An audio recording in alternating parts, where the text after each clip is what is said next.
Sanjay Dutt cancer के इलाज से क्यों डर रहे थे? मरना है तो मैं मर जाऊंगा, खबर कहर बनकर टूटी। सुपरस्टार का इंकशाफ। बॉलीवुड के सुपरस्टार संजय दत्त कैंसर से जंग लड़ने के बारे में बात करते हुए इंकशाफ करते हैं कि उन्हें अचानक बताया गया कि उन्हें कैंसर है। उन्होंने इलाज न कराने का फैसला कर लिया था। अदाकार संजय दत्त को अगस्त 2020 में फेफड़ों के स्टेज 4 कैंसर की तशखीस हुई थी। उस वक्त पूरी दुनिया में कोरोना वबा फैली हुई थी। अस्पताल में एक तकरीब के दौरान अदाकार संजय दत्त ने इंकशाफ किया कि फिल्म शमशीरा की शूटिंग में मसरूफ होने की वजह से मुझे बीमारी के बारे में नहीं बताया गया था। जब मुझे बीमारी के बारे में पता चला तो उस वक्त अस्पताल में अकेला था और ये खबर मुझ पर कहर बनकर टूटी थी। संजय दत्त का कहना था कि मैं अकेला था। अचानक एक आदमी आया और उसने कहा, तुम्हें कैंसर है।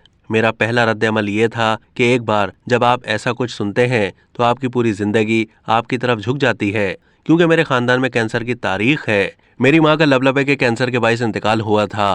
पहली बीवी ऋचा शर्मा दिमाग के कैंसर की वजह से रुखसत हो गई। अदाकार ने कहा कि मैंने पहली बात ये कही कि मैं कीमोथेरेपी नहीं लेना चाहता। अगर मुझे मरना है तो मैं मर जाऊंगा, लेकिन मुझे कोई इलाज नहीं करवाना। उन्होंने इंकशाफ किया कि फिर ऋतिक रोशन के वालिद राकेश रोशन ने उन्हें एक डॉक्टर का मशवरा दिया था। मैंने अपने घर वालों को अपने इर्द गिर्द टूटते देखा और फिर एक रात फैसला किया कि अगर मैं बीमार हो जाऊंगा या टूट गया तो मेरे घर वाले भी बीमार होकर टूट जाएंगे। फिर मैंने बीमारी से लड़ने का फैसला किया।